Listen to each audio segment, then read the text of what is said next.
welcome everyone. Thank you so much for taking this time to be with us today. I have to introduce our wonderful guest as we get started here. We have with us Claire Criscuolo. She is a visionary restaurateur, a registered nurse, and advocate for healthy living. In 1975, she and her husband, Frank, founded Claire's Corner, Copia in New Haven, Connecticut, with a mission to serve fresh, wholesome meals while fostering community and connection. Inspired by her Italian-American upbringing and her mother's love of nutritious cooking, Claire brought her passion for health-conscious vegetarian and organic food to the masses. And for nearly 5 decades, Claire's Cornucopia has been a cornerstone of New Haven's food scene, renowned for its sustainable, non-GMO, kosher, and eco-friendly practices. Beyond the restaurant, Claire is a community leader, supporting local children and families through initiatives like Someone Cares Closet and numerous charitable partnerships. Recognized with awards like the Organic Leadership Award and featured in publications like Forbes and Connecticut Magazine, Claire remains dedicated to her core belief, which is when you care about people, you want to feed them real food. I love that. Through her love of cooking and commitment to sustainability, Claire has created a legacy of nourishment, kindness, and community impact. Thank you so much for being here, Claire. It means so much to me. Thank you so much. This is incredible. I really appreciate it. I love, you know how I feel about parenthood and children and fostering the next generation, and you just exemplify that. Oh, wow, Claire. Well, I appreciate that. Oh, that means so much to me. Thank you so much. You know, I'm really drawn to others, especially women that are really impacting, I say, not just within their home, but beyond. And you've definitely done that. And Claire, if we could just start at the beginning, can you tell us the story of Claire's Cornucopia? What inspired the vision behind it? I'd love to hear about that. Truth be told, I just really wanted to work with my husband because we were so in love. And there was a little restaurant in Rockport, Gloucester, Massachusetts. Okay. We used to go to Rockport every summer. My husband's family came from that area. Okay. So we used to go every summer. And there was this one restaurant called The Raven. And they had a blackboard out, and that was their menu. And I said, that's what I want to do. I said, I just want to shop and cook. And at the time, I was a psychiatric nurse on the drug and alcohol program at the Connecticut Mental Health Center. But I grew up with good, real food, and I just wanted to bring it. And I also wanted to be able to go to a restaurant and get a homemade salad dressing.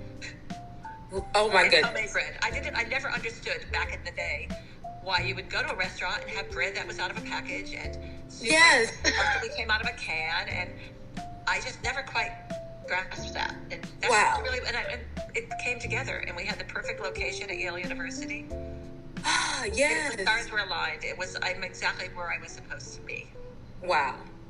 And Claire, you touched on so many things, like my heart. I feel now I'm getting more connected to you because, of course, my family frequents Claire's, and it's so amazing to be able to have somewhere you can go and, like you said, to get things like fresh bread and feel like you're leaving out of your house, but you feel confident that you're getting something good with integrity behind it.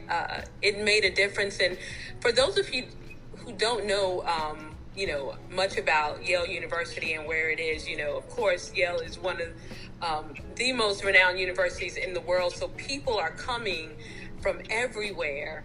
And, what better place to have Claire's than, at this point where so many people are coming for, unique purposes. And here's this amazing, unique restaurant that really embodies, to me, the spirit of New Haven. Wow. And what is also mind-blowing, Claire, is that you've been there for 50 years. First of all, when I met you, when we met face-to-face in November, and you told me that you were celebrating your 50th, anniversary, I'm thinking, Okay, well then when did you start this? What, like before elementary school? Because, you know, there's a saying that, you know, passion, when you're following your passion, it keeps you youthful. It's no way I would have thought that you've been running this business for 50 years. Thank you. You know, you're just, you know, shining and glowing with, you know, youthfulness. And I love that. You know, I feel like Claire's, it hasn't just give for 50 years. I mean, I know it's going, what it can do for 50 more years, Claire. I hope so. I'd like it to go on forever, and that is the plan. Oh, wow. That's amazing. And, you know, what do you think has been the secret ingredient behind, you know, the longevity of Claire's? It's as simple as love. If you love people, you want to feed them well. If you love community, wow, you want to support your community. If you love the future, then you know that you need to support our children. And that's the essence for me. It's love. Mm-hmm. I mean, you have to love the environment to take care of it. You have to love your community to want to support them. I mean, it's just love. It's very simple. Wow. And, you know, it's clear that love and, you know, that's been essential to your success. And you just carry that, you know, even in how you communicate and reach out to others. Just even, like I said, the short time I've known you, Claire, I definitely know that that's genuine and those are not just words spoken. And so we know it's not just about the food, you know, it's about the purpose behind it. So thank you.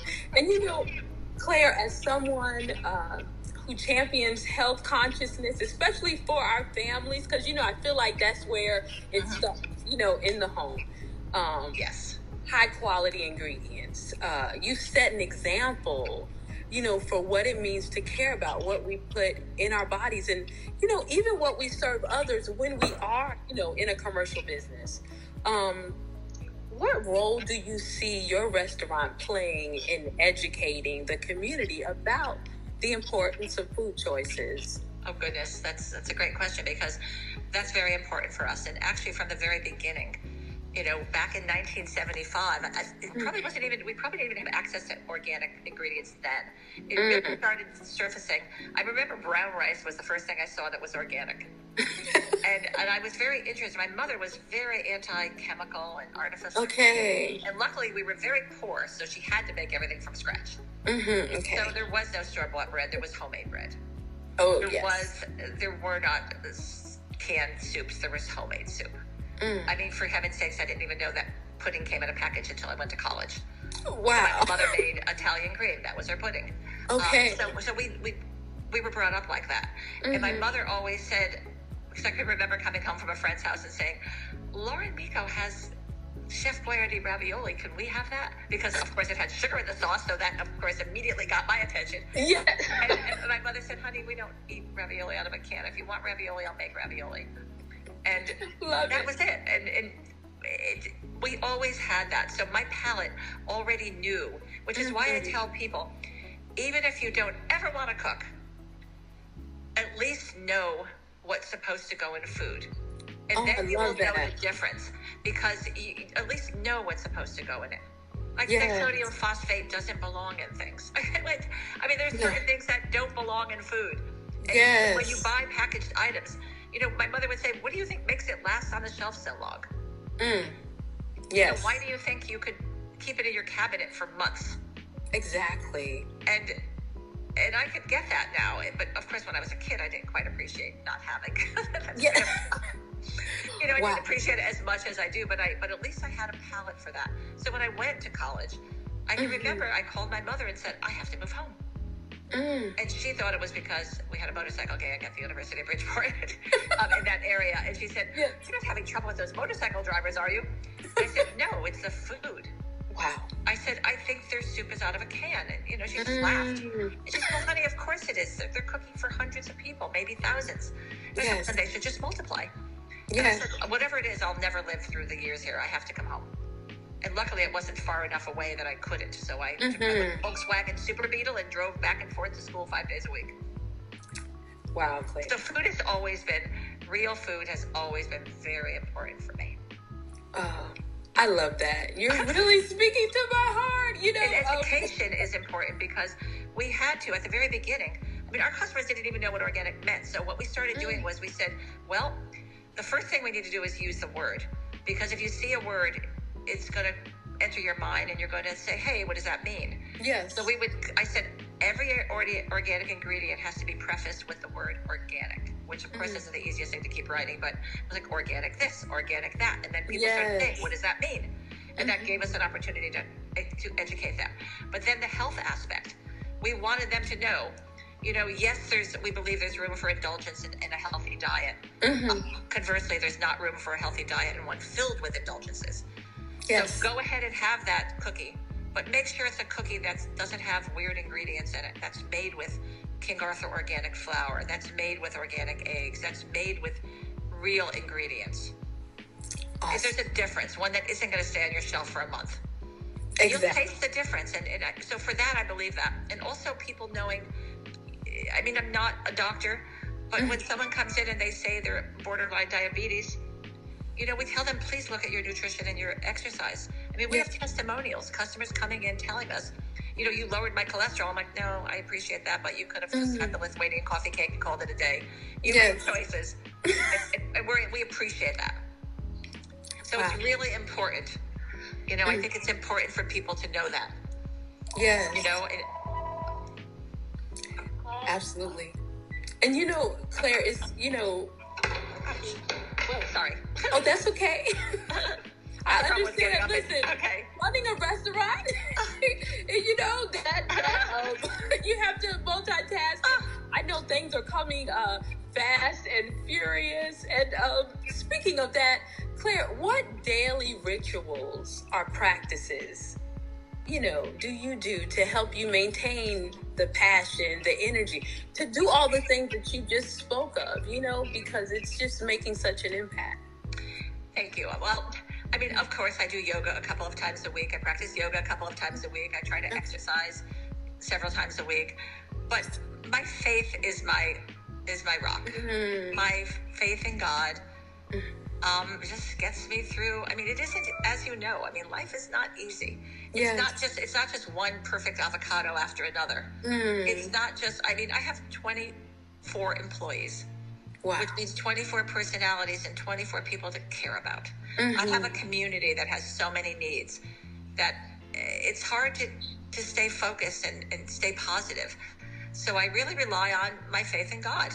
I start my morning with a prayer, and I call to God when I'm having a really rough day. I'm like, God, I really need you. Or sometimes if I'm really desperate, I'll be saying, sweet Jesus, please. No, I get it. But so I don't know how people who don't have any faith in God do it. Or it's some kind of religion. I just don't. I mean, there's a higher source than me, that's for sure. And that's the person I go to. So that's really how I get through my days. Wow. The good days are easy. The good days are easy. And like you said, when you can, have that rock to go to, I believe in what you said so much. I like to prioritize, I say, my faith, family, and purpose. That just gives you, to me, the drive and that self-motivation to continue to keep giving your best. And, I've been so fortunate to be raised in a family with women that, to me, they just always gave their best, Claire. And I just see that reflected also in you. My daughters and I, we have been cooking together for years. My youngest son, he's so funny. He tells his friends, we're an ingredient family. So when you come in here, we're not gonna, my pantry is probably not the things that, the best place that you would probably want to be. But, so, when we left out of the house, finding, a place like Claire's was so special, because you do want to do things sometimes, where you're, we love to cook for ourselves, but we knew that we could, they knew that sweets that they could have once a week. They could go to Claire's and get that cinnamon roll. And let me tell you, Claire, and I grew up with my great grandmother making like the homemade cinnamon rolls, and my grandmother and mother, and I just thought it was so, I was like, I can go to Claire's and get a gluten-free cinnamon roll that is amazing, and it's just little things like that. You've allowed us to have experiences that feel like home and that feel like love. And I appreciate that so much. Thank you. And getting back to the one of the very first things you said about Claire's, you said that you loved your husband so much and you wanted to work with him every day. And to me, there are certain things that make a foundation of a place. And that's so special, Claire. And I think that seed, it just continues to grow. The seed that you two have is still touching the community. And that's so amazing. Tell me, I have a quick question, because I, like to hang out in New Haven and in the surrounding area. Now, where do you like to go and eat when you're, looking for a place? Maybe you're not cooking and you're not going by Claire's. Where do you stop? Well, I tease that there are many days I wish I wasn't Claire. Okay. I want to have a meal there sometimes and not be Claire. Yeah. I don't want to care that there is a piece of lettuce on the floor on the other side of the restaurant. I don't want to care that. I just sometimes just want to do that, and also just be a customer. Yes. But when I'm not, so there are times. I mean, my friend and I have to agree to pay them $20 every time I get up if we're there together. I'm not kidding. They'll say to me, "Okay, it's going to cost you $20," and we're and I'll say, "Please donate it to a charity." They're like, "No, that'll be a pleasure for you. You'll be trying to do it." No, it's going to be for me, and we'll do that because. But when I'm not there, there's this little Italian restaurant owned by a woman, and it's called Portofino. Yes. On State Street. I really love going there. Wow. I like the vibe. Something about a vibe. Like, I'll go to a restaurant where food isn't even my favorite. Yes. But the vibe. Oh my goodness. Claire, and I'm not, and yes. I love going there. And then there's also, there's this little place kind of East Haven near New Haven. It's called Bistro Mediterranean. Okay. But I go there, I'm very menu driven for certain things. Like, I go there because they make this Brussels sprout salad. Okay. Which I love. Good. Yes. So I'll go there for the Brussels sprout salad, and he always has a new Spanish wine for me to try. Okay. So I'll go there for that. Mm-hmm. And then there's this little restaurant in Brantford, a little tiny 15-table restaurant maybe called Rossomino. Okay. And if I call him 2 days in advance and say, "Joe, I really want something with broccoli. Could I have broccoli when I come in 2 days?" He'll say, "Okay." Wow. And he'll do that. And his wife Lisa is a sweetheart. Okay. And they help the community, and I like that. So those are probably, and then there's a little sushi place that just opened up not that long ago. I don't eat sushi, but I do love this avocado salad they make. See, that's where I would probably stop, because I'm not my sisters love sushi. But I would probably definitely go to the avocado salad. Yes, my brothers love sushi, but I'm not a sushi guy. But I don't care for nori, oddly enough. Okay. There's something about nori that freaks me out. But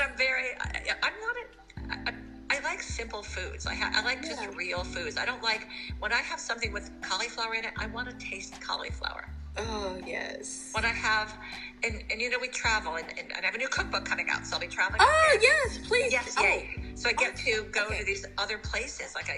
During my other cookbooks, I went to the Midwest, and people brought me soybeans, which I adore. Okay. So just little things like that. And then you get to meet people from all over, and then you hear their food stories and how they make it work. Mm-hmm. And Claire, about your cookbook. Well, this is my 5th cookbook. And I have to tell you, I promised that the last one was going to be my last one, because truth be told, I don't like writing cookbooks. I don't enjoy it. I don't like having to measure ingredients. Okay. And so, but that said, the 50th anniversary really deserved that. And it's as much about reflections of the place and just some of the beautiful stories. I mean, I have these 2 letters I keep in my office that I've kept for decades. This gal, our place was broken into many years ago, and someone smashed the window. And it was heart-wrenching for all of us. I mean, we were all in tears. But when I came in, the second day to, start cleaning up and things. There was a letter there was a note, a handwritten note on the door. And it was from this young woman, a Yale student, who said, we're heartbroken that someone would hurt such a place of love. What can we do? What we want to help? Can we come and clean? We could help clean. We could serve. We could do anything you need to let you know how much we love you. Wow. And let me tell you, and I just thought, wow. And then we had another one where someone wrote a love letter to the restaurant. Actually, both of those letters are in the book. And the first one I had a hard time because I couldn't contact her and I had to have permission to put the letter in. So I called the Alumni Association at Yale and said, I know you can't give me her information, but can you give her my information? And she got back to me and said, absolutely. She said, let me know the date of the event. I want to make sure I'm there. I mean, it was just, but this is the kind of, I tease that Claire's is kind of a love or hate place. You either love it or you think, I want a hamburger. Why would I go there? See. So, but it's just, and just the other day, a girl came in and said, I brought my boyfriend here, and she said, and he's the opposite of vegetarian, so I didn't tell him it was a vegetarian restaurant. She said, I just want you to know that he proclaimed your Fire Island sandwich to be the best chicken sandwich he ever had. And I thought to myself, it's tofu. Yes. And I said, so what did he say when you told him? She goes, oh no, I'm not going to tell him. Yeah.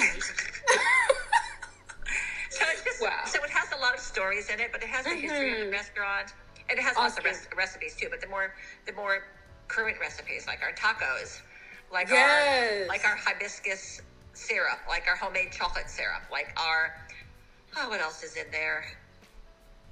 Oh, some of our newer soups, like our Irish cabbage soup and our so it's got a lot of the newer recipes, but it has a lot of stories, which I love. Oh, I love that. Oh, I'm excited. I definitely will. June. Yes. And we're trying to we want to give a birthday gift. Every year we do a birthday gift for our anniversary to our city. And this year we started out wanting to do just a $50,000 grant. And I said, you know what, let's try to do two $50,000 grants. But we want to teach, there are after-school programs in the libraries, and I adore libraries because they are, to me, the really only level playing field in this country. I mean, everyone is welcome. Yes. You don't need money to go. God knows when we were little and couldn't afford an encyclopedia, it was our haven for studying. And so I want to have them in the libraries. And we want to teach, we're partnering with the Yale Child Study, and we want to teach empathy and kindness and humanity and manners and please and thank you. And what if that was your brother? How would you want someone to treat you if you were lonely and sitting by yourself? I mean, so we want to teach that. So that's our goal. So we're going to be selling all kinds of merchandise and the book, and we're going to be going out for grants, and we're very excited about that. And I pray and hope that we can get it. I kind of think we will. I believe you will. I believe you will. You know, when there's a purpose like that behind it, I believe that God will open the doors to make it happen. And Claire, how can we support, the initiative? I know that the celebration, of course, is going to be in New Haven. Those that, follow Mommalution are all over the country. How can we support your initiative? Because I know if anyone is hearing this, just the vision behind it, it is something I think that needs to continue, and we want to be a part of it. I know I do. Thank you. We have to, in our city, according to the Social Justice Committee at St. Mary's Church in New Haven, the second biggest reason why our children don't go to school is because of lack of hygiene products. So instead of waiting for the government to fix it, because it can't, we got our people together. We went to the churches, we went to the community, and we started a hygiene poverty closet. We partnered with Yale Child Study, and to this day we have a QR code, and people ship things there, and we've expanded to a school, and we're hopefully going to expand to the library program. So what we're doing is, if you go to our website, Copia, .com. If you go there, there's a link for how to buy some of the merchandise, or you can come to the restaurant, which I hope people will.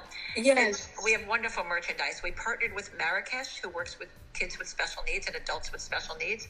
And they made us these gorgeous Lithuanian coffee cake and apple pie chai scented candles and bamboo cutting boards and gorgeous kitchen towels. And then we have our logo t-shirts, and we have baby onesies, and it's just, we're selling merchandise, and come spring we'll be selling hugs on the corner. Okay. Because who doesn't like a hug? Who doesn't? No. Listen. Who doesn't like a hug?